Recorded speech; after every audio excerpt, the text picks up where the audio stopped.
मतलब ये सिस्टम होते हैं, ये तो ग्रामीण बात हो गई। जो आपके शहरी दोस्त हैं, जो आपके शहरी दोस्त हैं, वो कुछ शेयर करते हैं आपसे? हाँ जी, वो काफी वैसे पिक निकालते हैं देशभक्त की, और ऐसे भी क्वेश्चंस।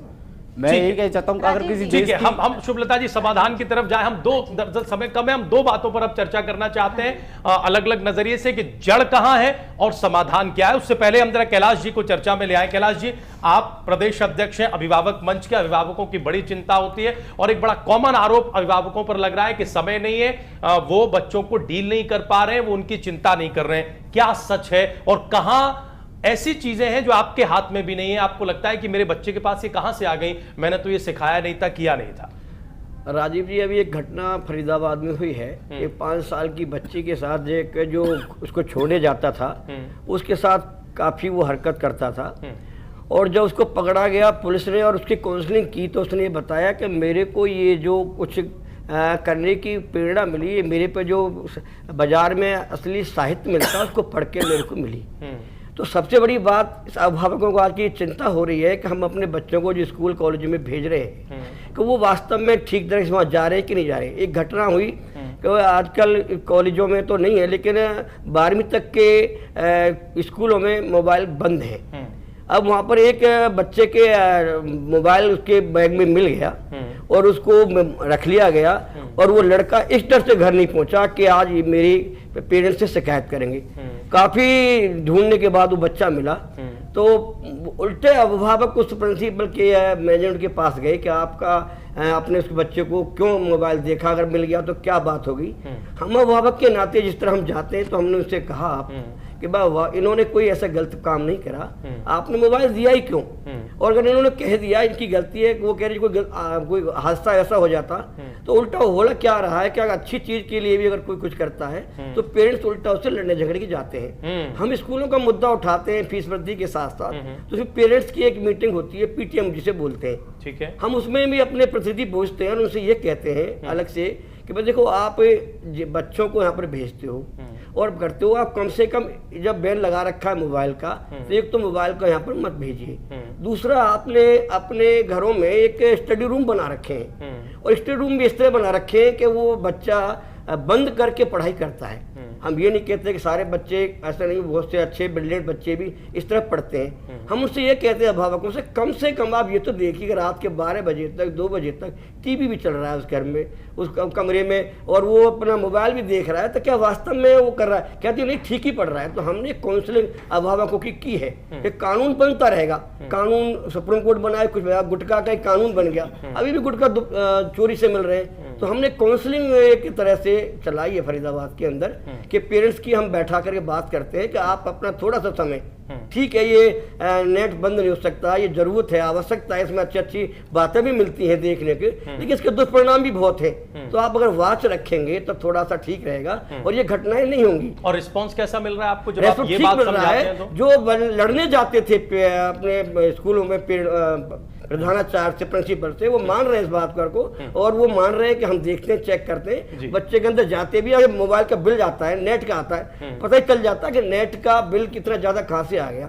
उससे पता चल जाता। पेरेंट्स ने कहा है कम से कम आप 5 मिनट, 4 मिनट, 10 मिनट आप ये देख लीजिए बच्चे के मोबाइल का जो दाएं बाएं जो जा रहा है, आपको पता चल जाता है। तो इसलिए थोड़ा सा समय अब बच्चों को हमें बड़ा अच्छा रेस्पॉन्स मिल रहा है, पर उसको मुद्दे नहीं लिया है हमने। इसमें मैं ये कहूंगी कि जो हमारी सबसे बड़ी समस्या आज समाज में देखने को मिल रही है कि 2 साल के बच्चे के साथ रेप हो गया या 4 साल की बच्ची के साथ, ये सबसे बड़ी समस्या। और इसका सीधा जो कारण मैं मानती हूँ वो पोर्न साइट्स हैं, जो ऐसे लोग जो गंदी मानसिकता वाले हैं, जो इन सब चीजों को देखकर ऐसी घटनाओं को अंजाम देते हैं, जो सिर्फ एक खाली समय और खाली उसकी वजह से ही दिमागी तौर से बीमार आदमी इसका इस्तेमाल करते हैं। तो मैं मानती हूँ जो बच्चों के साथ रेप के मामले हैं, सबसे बड़ी समस्या सिर्फ ये पोर्न साइट्स हैं, जिसका बंद करना सरकार के लिए बहुत जरूरी है। शुभलता जी प्लीज संक्षेप में अपनी टिप्पणी करिए, फिर हम समाधान की तरफ चलते हैं। सिंह साहब बार बार घड़ी देख रहे हैं, उन्हें 9 बजे किसी जरूरी काम के लिए पहुंचना है। एक तो बात यह है कि सुमन दैया जी जो बात कह रही हैं बार बार कि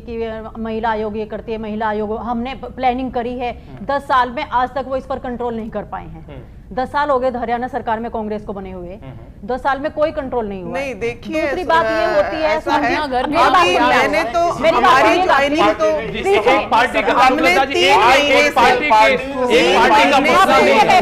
3 महीने से हमने अपनी जिम्मेदारी संभाली है। सुब्रता जी यहाँ न निकाले। पीछे का सुमन जी पता कोई नहीं। जवाब, सुमन जी बस हो गया। हम समझते हैं क्योंकि ये विषय इतना बड़ा है, जब केंद्र सरकार ये कह रही है कि हम साहब इतनी जल्दी कुछ नहीं कर सकते, तो फिर राज्य सरकारें उनके हाथ, राजनीतिक पार्टियों के बच्चे बिगड़ गए हैं। हम सिर्फ दो बातों पर अब चर्चा करना चाहते हैं। सुमन जी, बड़ा ही इसलिए है कि ये पार्टी उसको, उस पार्टी दूसरों को दोष दे रहे हैं, इसलिए सुब्रता जी हम दो बातों पर चर्चा करना चाहते हैं, एक एक करके। एक, जड़ कहां है? हमारे पैनल में जितने भी सम्मानित मेहमान मौजूद हैं वो अश्लीलता की जड़ कहां समझते हैं और उसका समाधान क्या समझते हैं। एक एक करके हम आएंगे, जिसमें हमें लगता है कि जो हमारे तमाम दर्शक देख रहे हैं इस वक्त टेलीविजन मुद्दों की मशाल, वो कुछ ना कुछ मैसेज जरूर ले पाएंगे, समझ पाएंगे कि दरअसल ये समस्या कितनी गंभीर है और हमें कितना नुकसान पहुंचा रही है। सिंह साहब, हम आपसे शुरुआत करना चाहेंगे। आपके नजरिए में ये अश्लीलता, ये पॉर्न वेबसाइट्स, इसकी जड़ कहां है और ये दूर कैसे हो? क्या सिर्फ कानून, अभी एक बड़ा अच्छा जिक्र किया हमारे किसी मेहमान ने कि गुटखा पर पाबंदी है, लेकिन गुटखा खूब खाया जा रहा है, तो क्या हम अश्लीलता के मामले में भी ऐसा ही करना चाहते हैं कि हम एक कानून बना दें, कुछ वेबसाइट बंद कर दें, लेकिन फिर वो किनारे किनारे से रास्ता निकलता रहे? सिंह साहब, देखिए, आपका इंडिया न्यूज चैनल हरियाणा का नंबर 1 चैनल है, अन्य प्रदेशों में भी देखा जाता है। और इसके साथ ही एक और बताऊं, हरियाणा पदक पाने में वर्ल्ड के नंबर 1 है, स्वास्थ्य में पदक है, कुश्ती में प्रथम है, खेल मतलब मेरा कहने का मतलब शारीरिक रूप से क्षमता हरियाणा के बच्चों में, युवाओं में इतनी है कि वो पूरे देश को दिशा देते हैं। तो क्या मैं जानना चाहता हूं, क्या ये पूर्ण फिल्म देख के हरियाणा वाले नहीं, उन हरियाणा में सबसे ज्यादा चरित्र का महत्व रहा है। और इस बात का दुख है कि ये सब बीमारी अब हरियाणा में भी फैल रही है। महानगरों में तो थी, महानगरों में बहुत तेजी से बहुत समझ फैल चुकी, अब वहां भी फैल चुकी है। और अच्छी बात ये आपने इस कार्यक्रम को रखा जो हरियाणा में ही सबसे ज्यादा देखा जा रहा है। विषय ये है, मैंने क्राइम ब्यूरो, रिकॉर्ड ब्यूरो से एक आंकड़े मांगे कि पिछले साल 2013 में देश में 34,000 रेप के केसेस रिपोर्टेड हुए। मैंने कहा इन 34,000 केसों में मोबाइल फोन का क्या महत्व रहा, एक क्वेश्चन। दूसरा, क्या जो एक्यूज थे पकड़े गए उन मोबाइल फोनों में पोर्न फिल्म थी तो कितने % थी? तो उसका रिकॉर्ड बड़ा दुखद आया, 90% एक्यूज के मोबाइल फोनों में पोर्न फिल्म थी। तो इससे आप समझिए मानसिकता वहां चेंज होती है, चाहे वो बच्चियों के साथ हो, चाहे प्रौढ़ा के साथ हो, चाहे वहां हो। जब वो आधा घंटा 1 घंटा एकांत में अकेले युवा, जिसकी 15, 18, 20, 22, 25 साल उम्र है, जिसमें इतनी उस समय क्षमता होती है, वो किसी कार्य को अंजाम देने के लिए बखूबी कर सकता है। तो जब उसकी मानसिकता बदलती है, देखता है, तो उस मानसिकता के तहत वो अपराध के लिए कार्य करता है और ये पूरे देश में फैलता है। महानगरों से शुरू होता है और अब ग्रामीण परिवेश में भी बढ़ने लगा, क्योंकि लोगों ने नेट को अपनाया। यूज करना नेट का, मैं पिछले कार्यक्रमों में भी मैंने ऑनरेबल सुप्रीम कोर्ट में भी कहा कि नेट का विरोध नहीं कर रहे हैं हम, इसका यूज का विरोध नहीं कर रहे, जो इसका मिसयूज किया जा रहा है। मोबाइल फोन बहुत उपयोगी है, क्राइम को पकड़ने में, क्रिमिनल को पकड़ने में अब सबसे ज्यादा मोबाइल का उपयोग हुआ और उसकी एविडेंस बिल्कुल फिट बैठती है। लेकिन जो उसका मिसयूज है वो बहुत घातक है, वो बहुत विनाशकारक है और जिसकी वजह से विनाश हुआ। इलाज मैं आपको बताता हूं, इलाज अगर इन पोर्न, सनी लियोन,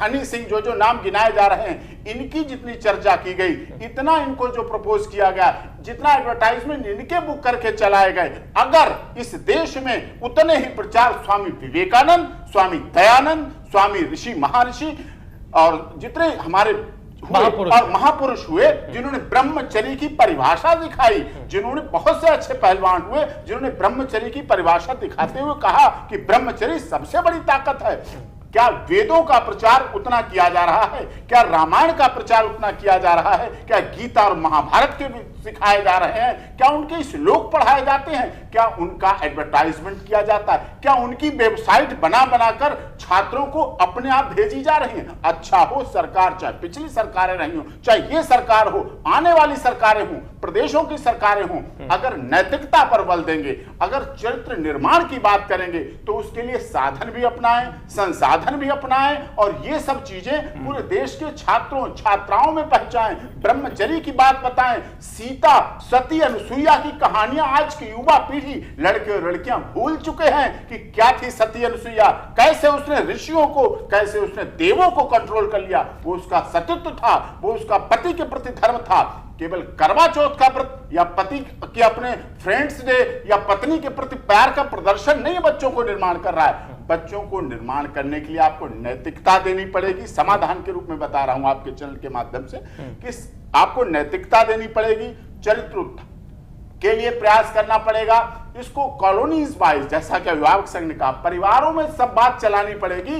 फिर से आपको पुरानी कहानियां चलानी पड़ेगी जिन्हें आप छोड़ चुके हैं, जिन्हें शिक्षा विभाग दूर कर चुका है, उनसे मतलब नहीं रहा। आपको फिर अपने इतिहास को दोहराना पड़ेगा। हमारा इतिहास जगत गुरु सोने की चिड़िया ऐसे नहीं रहा। पूरे देश को ब्रह्मचर्य का सिद्धांत दिया। विदेशों से लोग सीखने आते हैं, भारत में जो आते हैं वो क्या सीखने आते हैं? भारत में कंप्यूटर नहीं बनाया, भारत ने टेक्नोलॉजी की तो नकल की है, लेकिन भारत ने वो चीज दी है जिसने कंप्यूटर बनाने वालों के दिमाग बना दिए। जिन्होंने कंप्यूटर बनाने वाले और जो आधुनिक चीजें बनाई हैं उनको उत्पादन किया। भारत ऐसा महान देश रहा। आपको इतिहास लेकर अपने वर्तमान को संभालने के लिए ठीक है सर। शास्त्री जी, आपके नजरिए से कहां जड़ है इस मुद्दे की और समाधान क्या है सर, संक्षेप में? अभी बहुत अच्छा हमारे एपी सिंह साहब ने जो है बताया है कि जो हमारी अनुसुईया है उन्होंने ब्रह्मा विष्णु महेश के लिए बच्चा बना दिया था, वो चरित्र के बल से बनाया था।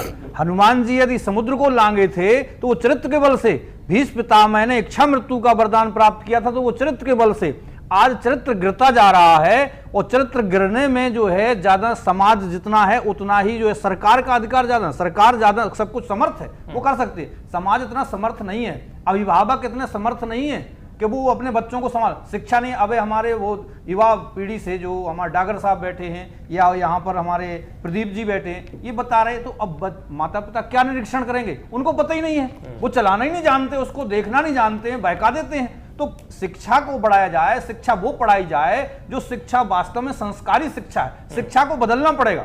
जब तक शिक्षा नहीं बदली जाएगी तब तक ये जो है हम चाहे कितना ही बंद करने की कोशिश करते रहे, वो चोरी चोरी चलाएंगे। उसको बंद नहीं करना है, उसका लाभ उठाना है। अभी बहुत अच्छी बात बताई कि इसका लाभ जो है वो कम उठाया जा रहा है। हमारे हिंदी में 3 शब्द हैं, उपयोग, दुरुपयोग और सदुपयोग। इसका सदुपयोग कम किया जा रहा है, दुरुपयोग ज्यादा किया जा रहा है। वो माता पिता तो केवल उपयोग करना जानते हैं, बच्चे मिला देते हैं नंबर और माता पिता बात कर लेते हैं, इससे आगे माता पिता को पता ही नहीं। तो सरकार की जिम्मेदारी ज्यादा है। समाज को जब शिक्षित करेंगे, समाज को जब संपन्न करेंगे तो निश्चित रूप से फिर वो ही समाज उन बच्चों पर निरीक्षण करेगा और देखेगा कि कैसे करना है। इसके समाधान आयु सीमा को यदि सरकार निश्चित कर दे तो बहुत बढ़िया रहेगा। जैसे आयु सीमा है, वोट नहीं डाल सकते हैं, शादी नहीं कर सकते हैं इतनी आयु तक, तो ये भी किया जा सकता है कि इतनी आयु तक बच्चों के लिए इस वस्तु से दूर रखा जाए, आयु सीमा निश्चित कर दिया है। इसके बाद प्रौढ़ शिक्षा है, वृद्धों के लिए शिक्षा जो चल रही थी उसको बढ़ावा दिया जाए तो निश्चित रूप से माता पिता को पता रहेगा कि बच्चा क्या कर रहा है। फिर सामाजिक संस्थाओं को भी आगे आना पड़ेगा। इसके बाद में राजनीतिक जो पार्टियां हैं ये जो है इसके ऊपर उसके ऊपर डालना बंद करेंगी तो निश्चित रूप से ये जो हमारा रोग फैला है प्रॉन वेबसाइट का, ये रोग बिल्कुल नष्ट हो जाएगा और इसका लाभ ही लाभ होगा और हमारा देश फिर से सोने की चिड़िया बनेगा। और जो विद्या विवाद में फैलाई की जा रही है, जो इतनी नेताओं के पास में विद्या है, इतनी कलाएं हैं इनके पास में, ये केवल एक दूसरे को जो है टॉर्चर करते रहते हैं, ना कि अपना काम करो। जब जिम्मेदारी मिले इतना काम करो कि फिर जो है कोई तुम्हारे ऊपर उंगली ना हो। ठीक है सर।